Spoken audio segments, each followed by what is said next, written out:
Like a Hellcat.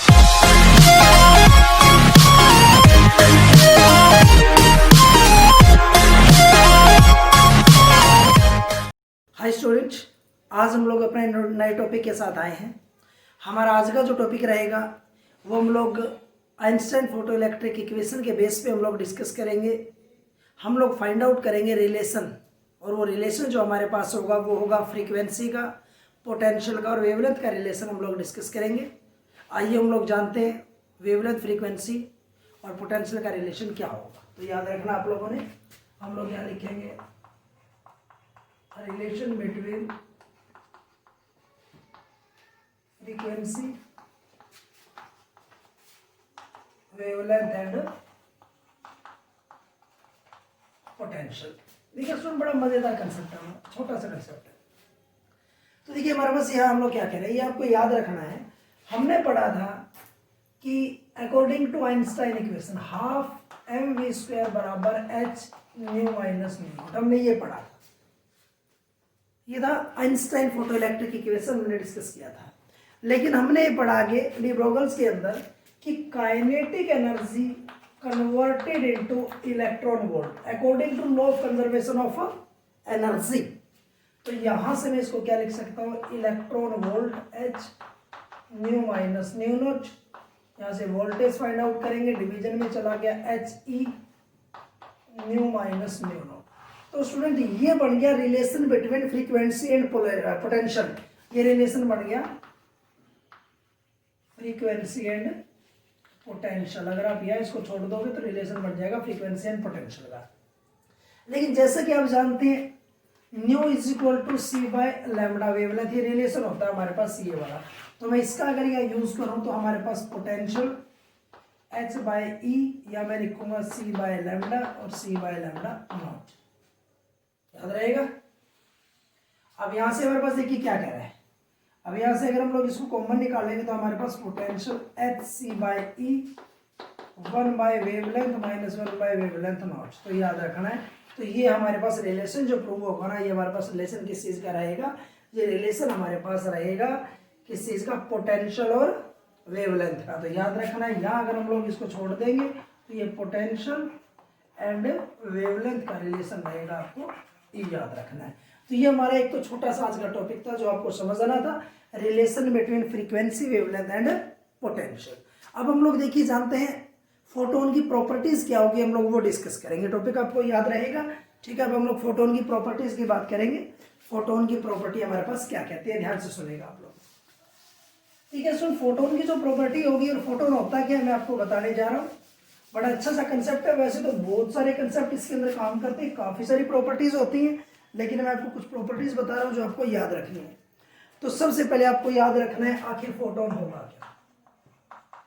तो सबसे पहले आपको याद रखना है photon, the packet of energy. Energy का जो पैकेट होता है उसको हम लोग फोटोन बोलते हैं। जो ये हमारे पास एनर्जी आ रही है वो किसके रूप में, पैकेट्स के रूप में जो आ रही है उसको हम लोग क्या बोलते हैं, फोटोन। तो याद रखना है, it is the packet of the energy, it is the packet of energy.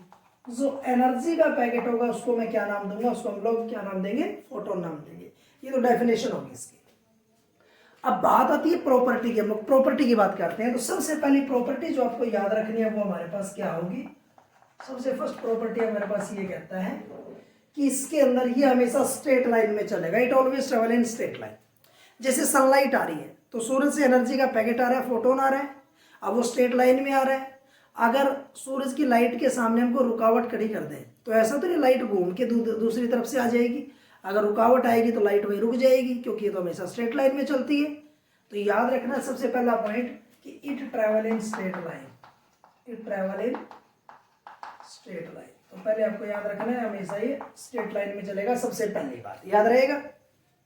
दूसरी प्रॉपर्टी हम लोग ये कह सकते हैं कि हमारे पास इसको किसी मीडियम की रिक्वायरमेंट नहीं होती, it does not require any medium, require any medium, ये लिख सकते हैं। चाहे आप इसको ये भी लिख सकते हो, it can pass from vacuum, ये वैक्यूम से पास हो सकती है, पास फ्रॉम वैक्यूम।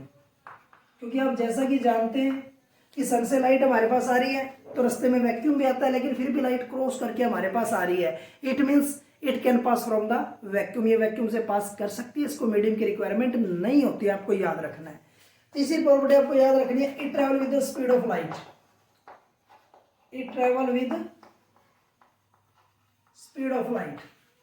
तो याद रखना लाइट की स्पीड से ट्रैवल करती है। लाइट की स्पीड आप जानते हैं कितनी होती है, 3 × 10⁸ मीटर पर सेकेंड ऑलमोस्ट, लेकिन एग्जैक्ट होती है 299,795 किलोमीटर पर सेकेंड। इतनी रफ्तार से हमारे पास स्पीड से हमारे पास लाइट चलेगी, फोटोन हमारे पास चलेगा, आपको याद रखना है। आगे स्टूडेंट बात आती है हमारे पास, वो कहता है कि एनर्जी, तो याद रखना अकॉर्डिंग टू आइंस्टाइन, आइंस्टाइन के हिसाब से एनर्जी क्या होती है, mc², मास एनर्जी इक्विवेलेंस। और उसके बाद हमने कहा अकॉर्डिंग टू प्लैंक्स, अगर हम लोग प्लैंक्स की बात करते हैं तो h हमारे पास एनर्जी हो जाएगी, आपको याद रखना है। अगर इन दोनों एनर्जीज को मैं कंपेयर कर लूं तो देखिए क्या होगा, हमने यहां से लिखा mc² = h, ये mc², इसको लिखेंगे c/λ, ये कैंसिल हो गया, तो mc = h λ, ये हो गया हमारे पास मोमेंटम का रिलेशन आ गया, p = h/λ।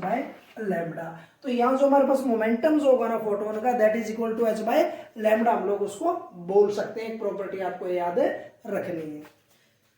उसके बाद देखिए आगे क्या कहता है, उसके बाद हमारे पास जो चीज आ रही है वो रही हमारे पास, अब इसकी और प्रॉपर्टीज क्या है, आगे कहता है हमारे पास rest mass does not exist, इसका रेस्ट मास नहीं होगा, रेस्ट मास 0 होगा। हम लोग ये कह सकते हैं कि रेस्ट मास का कंसेप्ट क्या कहेगा, देखिएगा हमने आपसे कहा कि m = m0, यहाँ से 1 - v²/c², हमने ये पढ़ा, ठीक है ना। m0 रेस्ट मास, अगर मैं इसको मल्टीपल कर रहा हूं तो m0 = m 1 - v²/c²। हम लोग बोलते हैं कि अगर ये लाइट की स्पीड से ट्रेवल करे, v = c, तो जैसे कि देसी भाषा में हम लोग बोलते हैं वो जल जाएगा, 1 - c²/c² कैंसिल, ठीक है। तो हमारे पास m0 = m 1 - 1 0, तो रेस्ट मास शुड बी 0। तो आपको याद रखना है, अगर हमारे पास फोटोन लाइट की स्पीड से ट्रेवल करेगा तो उसका रेस्ट मास हमारे पास 0 कहलाएगा, उसका मास नेग्लेक्ट हो जाएगा, खत्म हो जाएगा, आपको याद रखना है। इसके बाद आप वेरियस और भी प्रॉपर्टीज बता सकते हैं। वो प्रॉपर्टीज क्या होगी, इलेक्ट्रोमैग्नेटिक हमारे पास इसका नेचर होगा, इलेक्ट्रिक फील्ड से पास करेगा तो इसके ऊपर कोई इफेक्ट नहीं होगा, अगर ये मैग्नेटिक फील्ड के पास से पास करेगा इसके ऊपर कोई इफेक्ट नहीं होगा, तो it can't be affected by electric and magnetic field. इस तरीके से आप लोग इसको बता सकते हैं। तो स्टूडेंट ये हमारे पास आज फोटोन की प्रॉपर्टीज थी जो आपको अच्छे से पढ़नी थी, याद करनी थी। नेक्स्ट वीडियो के अंदर हम किसी और टॉपिक के साथ आपसे फिर मिलेंगे। Thank you.